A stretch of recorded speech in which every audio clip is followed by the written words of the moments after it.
Hello and welcome back to Show and Tell. Today we're going to be talking about PLAY, play, and we're going to be talking about how play is really important in childhood development, how it's important in learning, invention, creativity.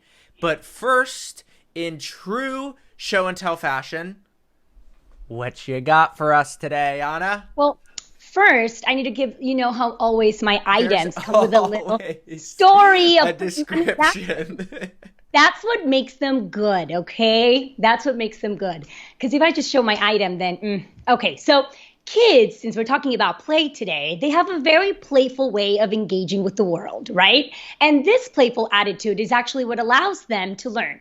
And there's a lot of research that supports this idea that kids learn while they're playing. And when they get into it, it's that actually all these little ideas start to spark that otherwise wouldn't have.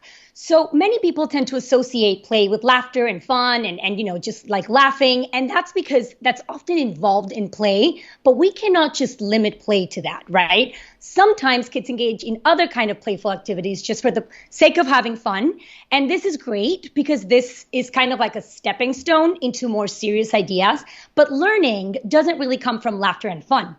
Learning comes from using your imagination, from trying things out, from experimenting and taking risks and, testing boundaries. And these are things that kids also do through play, but they do it through different kinds of play. So my show and tell item for today is an example of how a toy can lead to very different kinds of play and very different kinds of learning. So I brought Legos. Nice. We've talked about this before. I don't know if we've done it in camera, but when you think about Legos come in different ways. Before, they would come in this box and they wouldn't have instructions and kids would just throw them in the floor and just start building things. But nowadays, Legos tend to come in this like predefined kit with a model in the front that kids have to kind of replicate by following instructions. And there's a big difference between playing with Lego bricks and then playing with Lego bricks that come in this predefined kits. And I'm going to tell you why. So when kids are playing with Lego bricks from a bucket, they have the opportunity to just explore openly, right? So they can build almost anything. They can imagine different things. They can create castles. They can create dinosaurs. They can create whatever they want. And then they get to just put their creations apart and create something new. So with this kind of play, kids actually get to decide what they want to make and how they want to make it. So they're using their imagination, they're exploring, they're testing things out, and they're in this kind of endless flow of creativity. Now, let's take another example of playing with Legos, the ones that come in the predefined set. Kids are also learning, right? But they're learning to follow instructions, to build complex structures, how to plan and how to organize before building, which are also important skills. But the range of creative opportunities with that kind of, play is fairly limited, right? So when kids engage in play that comes with rules and instructions and a clear outcome, they aren't really developing to their full potential as creative thinkers, which is what you, David, and I are really interested in. So that was my show and tell. One toy, two different kinds of learning and two different kinds of play. Did you just have Legos at your beach house? No, I actually just ran this morning to my friend's house and I was like, I know you have Legos, right? And she did. So I knew it. I was like, there's no way that she has Legos at her beach house. I have nothing here. I'm in survival mode, which makes me even more creative, David. Come on, look at the things I'm pulling off. Okay, well, here's mine. Let's see. What is this? A funky golf pole stick. So this is what's called a putter. Okay. So with putters, this is called a head cover, okay? Okay. So background on this putter. So in golf, there is this brand. Yep. Scotty Cameron is known as the best putter. It's like it's like the Louis Vuitton for a handbag. It's like you get a Scotty Cameron putter. It's like, this is what Tiger Woods famously used and all these sorts of things. So when I first started playing golf, I always wanted a Scotty Cameron putter, and I would never, ever, ever putt with anything else, ever. And so what Scotty Cameron does that makes them quite famous too is they're famous for these head covers. So they come out with these limited edition head covers, and this one says Scotty Cameron, California, and it has a sticker on them. And then all the pros, they get a bunch of custom ones. And this head cover was gifted to me. I don't know, but it's worth something. And it was gifted to me just as a thank you for a favor. And the putter was gifted to me too. And so I wanted to bring this because for me, golf has been the biggest single source of play in my life and a huge influence. And I think a lot of what I do with writing and what I do with building a school and the level of just obsession and intensity that I bring to my work, not a lot of people have that. And I brought that to golf too. And golf is really where I learned it. And golf, there were many days where I would show up at the golf course when there were still stars in the sky, and I left when there were also stars in the sky, and the sun had gone all around the sky during the day. And what was really interesting was how in the context of play, I ended up doing things that I would have never done otherwise. So it's the only time in my life that I was really into physics. And so I wrote a short book on physics, the physics of ball flight and spin and aerodynamics, and then biomechanics, which is the study of how the body moves. And so through golf, which just felt like play to me, I got really into the science of golf and like the science of distance and how with a driver, for example, what you could do is you could change like loft and spin rates, and then you could change like the angle of attack when you'd hit the ball. And I knew all the formulas and how they all played together, and I still know those things like very, very, very well. And it's weird how that is very incongruent with the rest of my life, but I think it speaks to when you're in a space of play and the thing that you're interested in precedes what you're actually learning. You end up in a space where you learn all these things and you're like, I would have never thought I was interested in that. And so golf for me, I think is going to be a very recurring theme throughout this, because I just learned a lot about myself through golf and about the world through golf. And a lot of my skills I developed just through that course of play. Absolutely, which is a great way to introduce the topic of the importance of play, and at the same time the decline of play that we've seen, in the past 50 years. And it's important to bring this up because hopefully when parents and other educators hear this, they start to open up more time during the day and make play an importance, because just like it made you learn things that otherwise you probably wouldn't, it works really well, and it's such a crucial part. And it reminds me of, you know who Peter Gray is? He is one of my favorite authors. He wrote Free to Learn, right? So he's a very well-respected research psychologist who studies kids' natural way of learning, but from a biological and like an evolutionary perspective, right? And I'm a big fan of his work that suggests that kids are biologically designed to educate themselves through self-directed play and exploration. And at first, when I heard this, I was like, well, how much can kids learn through play, right? And then I realized that not all kind of play leads to valuable learning experiences, right? All play is good, but there's some kinds of play that lead to more learning than others. So he just dedicated much of his life to doing research around this topic and studying different communities like the hunter-gatherers, and all his research indicated that we don't need to educate kids. Adults just have to provide the right conditions that allow kids to educate themselves through play. And then, like we've talked before, provide the resources and kind of like the guidance. So according to Peter Gray, one of the reasons why kids aren't learning nowadays and why there's so much anxiety, and it's because with the years, we've reduced the amount of time that kids get to play. And we've replaced it with compulsory schooling and with overscheduling of adult-led activities.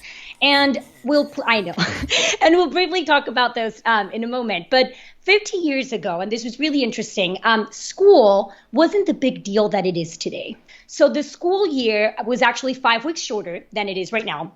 And the school day lasted about 6 hours. But out of those 6 hours, at least 2 hours in elementary school, 2 hours were dedicated to play.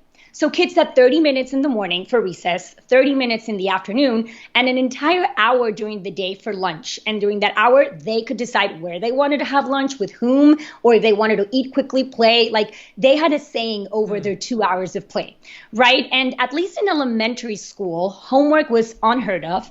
And all this like adult-led after-school activities that we know today weren't as popular back then. So when kids finished school, they went home and they had plenty of time to play. As we know, all this has changed with compulsory schooling. Recess has been cut to the point where it's merely inexistent. We talked about last time how in my past school, like kids had 15 minutes of recess, and you said, that's not even enough time to decide what game you want to play, right?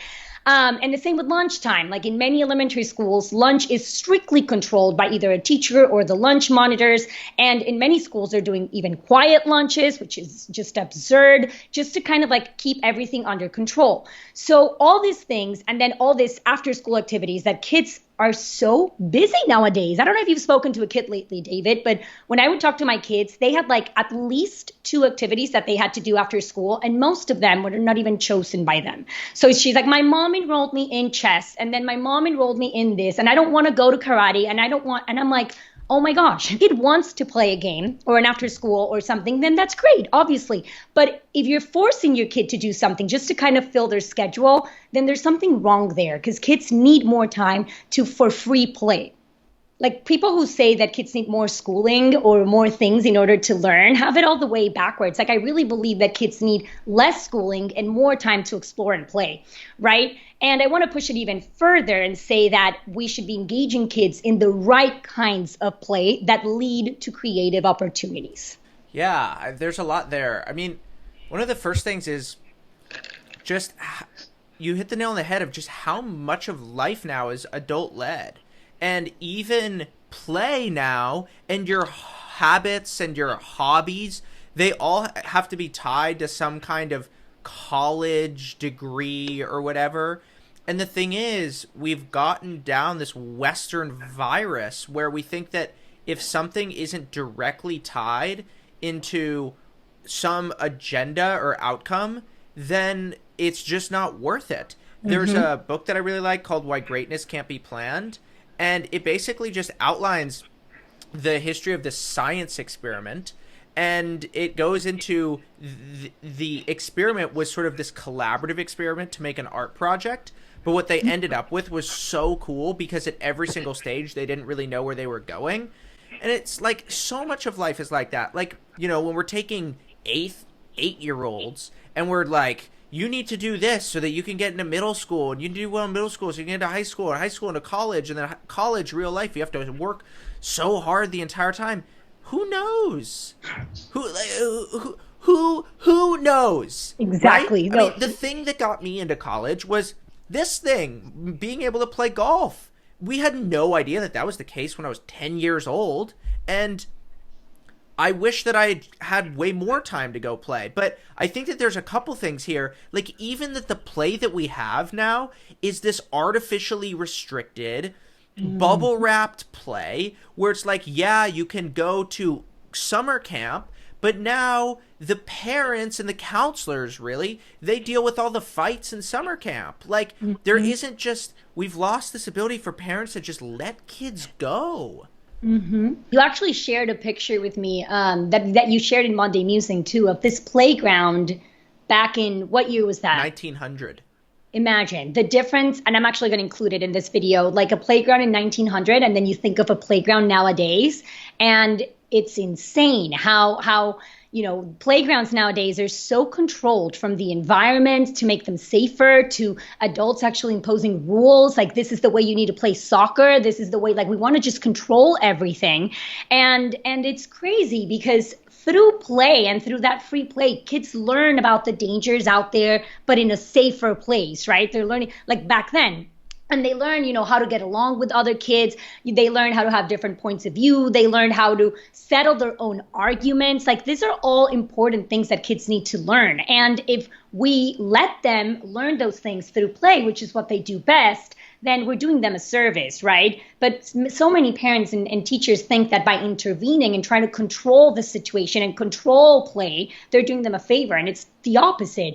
And it made me think of, on Fridays, and when I used to teach, we did this thing called choice time. So every Friday we had an hour to celebrate the week where kids got to play different games in the classroom. And I would play with them too.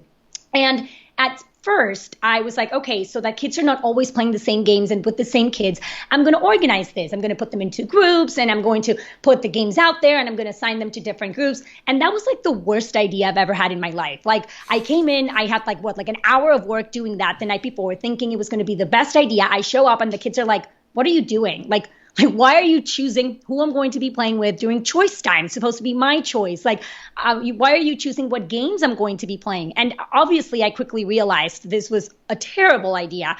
And just we went back to kids choosing what they want to play and choosing, who they wanted to play with. And I was recently reading that Howard Gardner, is that how you pronounce his name? Yep. Yeah, who identified two primary styles of play, right? So he identified that there were the patterners and the dramatists. So the patterners are the kids that are fascinated by structures and by patterns, and these are the ones who tend to play with like blocks and things like that. And then you have the dramatist, that I believe it's kind of you, who are interested in stories and in social interaction. So these are the kids that play with stuffed animals or with like little things, and they make up their own stories. And then when I read that, I was like, wow, that I could quickly think of the names of the students in my class who would fall in those categories. So when I would say choice time, you always had the same group of kids who would run to the corner where we had the class puzzle. I don't know if I've told you this, but I'm really into puzzles. I love puzzles. So we always, the entire year had a different puzzle like in the corner of the room. And you always had the kids who now I identify as the patterners, who like love to like put little things together and like organize things and, just love structure, who would go there. And then when that, a puzzle wasn't available, they would immediately go to the Jenga blocks, but they wouldn't use them to play Jenga. They would use them to build different things. And then you always had the group of kids who did not pick any game. They would go to the rug, and the entire time they would make up a play, they would make up a scene, and it was all like role playing. And at the end of choice time, they were always like, Miss Fab, let me present to you like what we made up. And those were clearly the dramatists, right? The ones that were interested in the stories. Mm-hmm. So it just made me realize that not only do we need to provide kids with opportunities to play and to engage in the kind of play that are going to let them to be more, practice their creativity, but also identify what kind of style your kid has of playing, to make sure that you provide those kind of games, but also provide the other types so that they have a taste of, what's out of their comfort zone, right? Because both things, you develop different skills and different kinds of creativity by playing both as a dramatist and as a patterner. So I just thought that was really interesting. Mm-hmm. I really feel like I have a lot of elements of both, because I do love structure, but I also love stuffed animals. I used to build airports. So I had, and probably still have somewhere, hundreds of model airplanes, hundreds. And every time we flew, we'd buy a new model airplane. And so like when I have the money to do it and I finally can sit down, I am going to have like the world's coolest model airplane collection. Someday it's going to happen. There's going to be hundreds of them, super high quality, every single kind of airplane. And even now, I'm always playing. I was sitting at the park the other day, and I have this little park in San Francisco where I just go and just hang out. And I saw an airplane in the sky, and I can immediately go Boeing 787, British Airways, going to Heathrow. And then I look up Flight Tracker on my phone, get it perfectly right, or just get it wrong. Like, I got that thing wrong. Where's the plane coming from? And so actually, even in Brooklyn, like, the play never ends. Play is just part of life for any creative person. Every apartment in Brooklyn, I insisted on being under the flight path to go to LaGuardia, because I just love planes. And I know all the flight paths. I know that the wheels coming into 28 left and right into SFO, right over the Dumbarton Bridge. And it's just like, for me, the fact that we try to silence these very human things. Yes. Oh, is there any rhyme or reason to this? No. And who cares? Who cares? Right. These are the things that make me happy. Right. No, totally. And you and I have that in common. We do have like this very playful personality, and yeah, we're always seeking to make things fun, and in certain extent, right? And we've talked about how things have become really serious, and we've had many instances, like with show and tell, for example, whenever we're stuck or I can't come up with something, or I'm not being creative, or I just try to have a fun conversation with you. We try to just be ourselves, and then something will come up, and then creativity suddenly kind of like happens. Why don't we talk about how creativity tends to flourish when you're in that playful state, or in that playful state? So I have a friend, his name is Chris, and his roommate's name is Eric Lewis.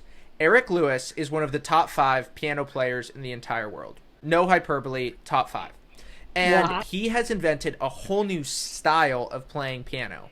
And what he's done is he's gone into the piano and he recreated how his piano actually plays so that he can play new kinds of sounds and borrow from different kinds of music and musical inspirations in order to actually push forward the frontier of music and really a piano.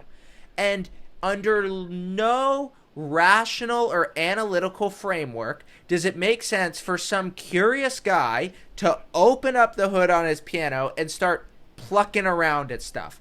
But that's what he's done, and he's able to get sounds that nobody else has done. And what's amazing about play is it's just randomness. Random stuff happens, you turn your judgmental mind off, and that's how you get this flowering of incredible music.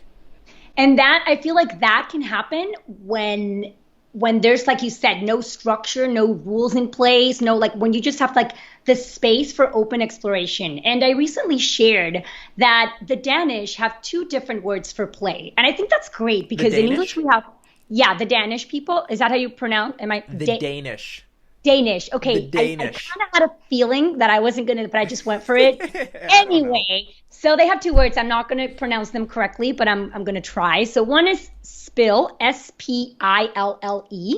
And this word describes the type of play that is very defined and structured, and you have a set of rules. So for example, playing sports, you have structure, you have rules, or playing a board game, or playing some video game that, there are like certain things you have to do.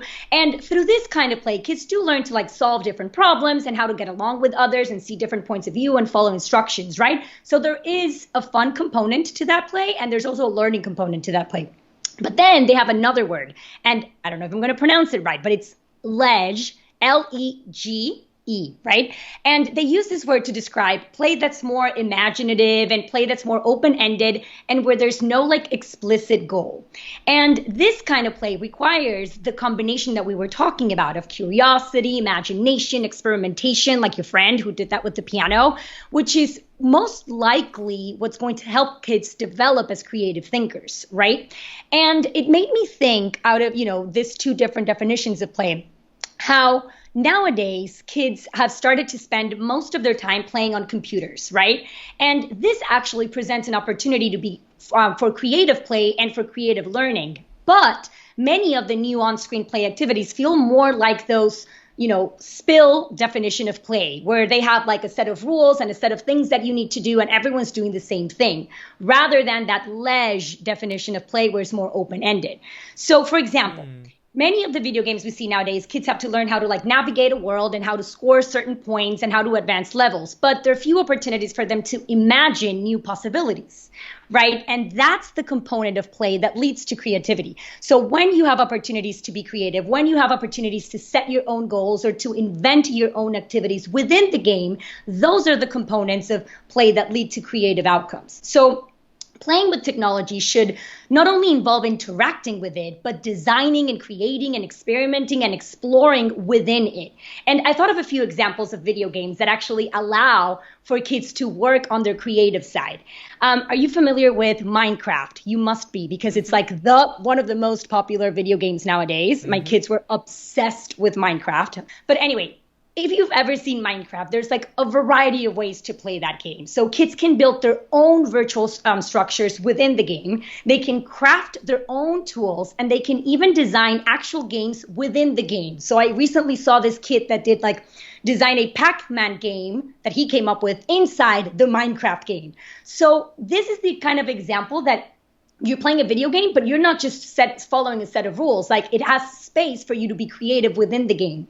And another example, and you have to be familiar with this one, I was obsessed. Like, I've never been obsessed with video games when I was little, but I was obsessed with this one, and I would play on my computer. SimCity. Yes. How did you know? Yes. I just knew it. I just knew it. I was waiting. I was like, how is she going to set this one up? And I was like, SimCity. Yes. Got it.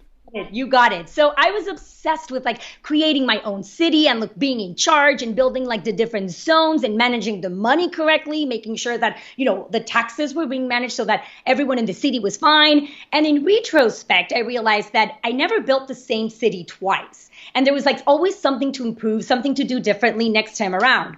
So SimCity is also an example of a video game that is limited only by your own creativity, right? So that's another example of a game that you can do that. And then I recently, well, not recently, kind of like 6 months ago, came across Scratch. Have you heard of Scratch? With the programming interface? Yeah, from the project of Lifelong Kindergarten, that group at MIT. So through Scratch, kids can like program their own interactive stories, and I'm going to tell you how it's different from other like programming games, right? They can craft their own interactive stories and games and animations, and they can share their creations with like the online community, which it's actually one of my favorite parts of Scratch. The online community is amazing, and Scratch is different from like most coding websites that I've seen because the other websites are kind of constrained by a set of activities that help kids learn specific coding concepts. But in Scratch, you don't really have that. Like kids have the liberty to create their own things, and they're in charge of their games. And that's the kind of learning activities that I think that parents should be pushing their kids to pursue. Do you ever play Roller Coaster Tycoon? Mm-mm. That was a fun one. So that one, you would build an amusement park. How did I miss that one? No, it was so fun. Like you would build concession stands and you would build roller coasters. It was a lot like SimCity, but just for amusement parks. Like you try to make money and all these sorts of things. I had this one game called Airline. It was just called Airline. And you would build an airline. And I remember like I ended up building a big hub in Malaga because Spain, I determined, was a very efficient place to route airplanes through, because the problem with London was it was too far north, and so Spain, by being further south, made more sense with flights from South America and Central America, and it was on the same latitude as who knows, 2.5 decades on this planet, still doesn't know what's wrong with this guy. And so and so I determined that was like a good place to go play and have my hub. And it's so funny. I spent so much time as a kid playing, and what I'm trying to think about is there some kind of framework for useful play versus useless play? And so when your kid wants to go do these things, because I guess that they shape me in some way, but I don't really know how, and maybe they actually revealed who I was a little bit more. Somebody, like, maybe that's what it was, right? Maybe there's an aspect of childhood that is just about, what if, this is more of a thought experiment, what if a lot of who you are and what you're going to become is just innate? And so maybe what play does, rather than introducing you to things, it does some of that, but what if it actually just reveals these things to you? And so maybe if it's just about the revelatory nature, then play is the thing that allows you to learn who you are. Maybe play actually has this revelatory nature. And I'm quite concerned when you talk to a lot of people who are 28, 30, and they say, I don't know what I want to do with my life. Even the number of people at 22 to 24 who say that is astonishingly large. And there's something going on there that's a bit weird. It shouldn't be like that. That really implies a lack of self-awareness and a lack of experimentation. It implies that you've just done what everybody else has said. And geez, that is not a recipe for a happy life. And I think a lot of it has to do with the fact that kids are very playful, and I'm going to talk about in a second the difference between play and playfulness. But kids are very playful, like that's just their nature. And the problem is that they enter into this like very rigid system that it's the opposite of play, right? And it kind of like conditions them out of this playful nature, and then they end up, what's the point of life if you don't see the joy and the fun in the things that you're doing, right? And it doesn't mean that it's all fun and games, but you need to be able to preserve this playful attitude. And John Dewey was the one who shifted the focus from play, like the activity, to playfulness, the attitude, and claims that playfulness is actually more important than play. So playfulness is, again, the attitude of the mind of being playful, and play is just passing outward manifesto of this attitude. And it made me realize realized that it's not that I'm playing all day, but I am a very playful person. Like, it's just in my personality. And I've always been like this since little. Like, I was the comedian in the family, and I was the mischief maker, and I was always the one trying to make people laugh. And I mean, nowadays, like, my friends come over and they're always like, you don't walk, you're always dancing, you're jumping around. Like, I hear you talking to Fernando, my husband, and I'm like singing and this and that. And it's just the way that I am. Like, even in days where I'm not in my best state, like, I'm still playing around. And I think that I never lost that playful attitude, even though I went to school and traditional schooling, because my mom is very much like that. So I would see her being super playful. So I just, I'm very playful as well, even as an adult. And I think that since I didn't lose that, that's really what made me an effective teacher. And that's what made me connect instantly with my students. And it's so interesting when I look back and I think, every time I read the notes that they write to me and the videos that they would make and all this, the thing that they would always bring up is Ms. Fabrega is so playful, and we have so much fun, and the jokes and the games, and those are the things that kids remember. Those are the things that kids are paying attention to. So it's very unfortunate that school kind of like misses that and focuses on the rigid and the structure and other things, because we already know that kids learn through this play when they're in this playful state, and they're more creative when they're in this playful state, and they're going to be happier adults if they continue to nourish this playful personality. So your teachers must have despised that. My teachers hated how much I played. I mean, it was just the antithesis of everything. It was, no, go sit down in your chair, stop experimenting. And even in the way that we've designed rite of passage, it has always been to encourage a level of play. What's really fun about play is very closely intertwined with interestingness. And so I can't play unless something is interesting. For example, I always say that if I don't enjoy editing my writing, then my writing, how is it going to be interesting enough to other people? And in trying to make things just interesting, meaning playful to myself, like, you wouldn't really expect that to be with that or that, then that has then made my own writing a lot more interesting. And it's wild how students are quite uncomfortable when we say, write about whatever you want this week. They really need a prompt. And that's fine. It's not a criticism of any student. It's much more of the system. But students just sort of assume that if you come to class, you're going to have a prompt, and you have to do what the teacher says. And I just feel like half of Rite of Passage is like, we're not going to be pissed at you if you don't do everything. And you can write about what you want. And actually, by following what's interesting, then you will end up where you want to be. And we talk about this paper. It's a Cornell University paper from 2008 called Driven by Compression Progress. And the whole point of the paper is that humans are driven by compression progress, which basically means that what we try to do is take the vast amount of ideas in the world and we try to compress it. And so that a useful intellectual insight is something that compresses a lot of ideas in something that's pithy. And you see this everywhere.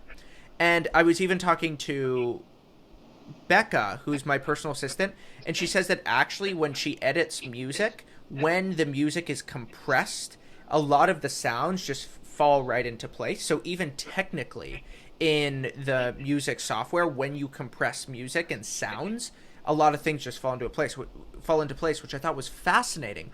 But the ultimate form of compression is E equals MC squared. That, in that little formula, explains so much about how the world works. And so that's what we're trying to do. But even Einstein himself, if he talks about his childhood, was talking about how he was fascinated by the way that light could bend and the way that light waves came into his room. And you can't divorce E equals MC squared from the idea of him just being this kid. And it gets into, like, my prediction, total prediction, is the person who discovers cancer will not be trying to discover cancer. I'm telling you right now. It will be somebody who's trying to do something else, and they're going to end up curing cancer by being on some other path. There's this weird thing about the world, and I don't know what it is, because also the answer isn't just be a total dilettante and have no orientation. That's also not the answer. But there's this weird thing about the world that you end up discovering things in very oblique ways, and you end up having your insights by not quite trying to hit those things, but then still at the same time you're sort of orbiting around these concentric circles of interests. I don't really know what's going on there, but like big breakthroughs, you can't actually take them head on, because almost by definition, if you knew where you were going, it wouldn't be a breakthrough. And so Eric Weinstein talks about the difference between genius and excellence. And excellence is what we're good at training. So excellence is things that are very well defined, and we know exactly what doing it well looks like. And excellence is something like playing music at a really high level, doing math that is already known math at a really high level, swinging a golf club at a really high level. But then what genius is genius is being able to do things that are one of a kind, and that are these breakthroughs that no one else could have come up with. So if excellence is about hitting targets that other people can see and hitting the bullseye, genius is about hitting targets that nobody even knows about. And so the entire orientation of school is around excellence, and we have forgotten about genius. And the way that we can get kids more toward genius is by having them play, for example, with Legos that come in a bucket. If our goal is excellence, then you go and you give kids Legos that come in those predefined kits, and you have them follow instructions and make the model perfectly. So I think this is a perfect place to wrap up our conversation with this frame of mind that yes, we need to give kids more opportunities to play, but we need to give them the right kinds of play, the kind of play that will lead to more creative thinking. Because nowadays we don't need, rule followers anymore. Like those are not the kind of jobs that kids are going to have in the future. We need creators, right? We need people who can think outside the box and, like you said, come up with like that one thing that nobody has created. And that will happen through play and free exploration and through making. Yeah. And this last thought, that learning is at the intersection of playing and making. That's something that I've realized. And that's why I'm so passionate about, helping kids have fun and enjoy, the process while they're making something. And through that, they're going to be learning. Yeah, that was such a fun episode. It was really just enjoyable. And I think that one of the things that we have very consciously done in Show and Tell is we actually came up with Show and Tell to start every episode with a sense of play. Like, that's why we call it Show and Tell. That's why, like, even when we designed the typography of it and everything, like, we wanted to resist an ultra serious show so that we could just come up with new ideas as we spoke. And if you try to pursue creativity, you're gonna be inventive. But if you try to pursue innovation, you're not necessarily gonna be creative. And it is through play that creativity happens. Like, play is an end in itself, because the intuitive mind of what you think is interesting has usefulness. And I worry that as a society, we have stopped respecting the intuition. We've stopped respecting play.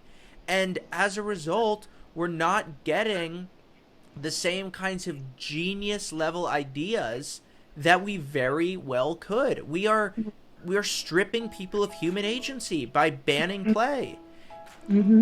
And we're here to fix that with more play. Really, really could. We'll see you next time. See you next week. Next week. All right.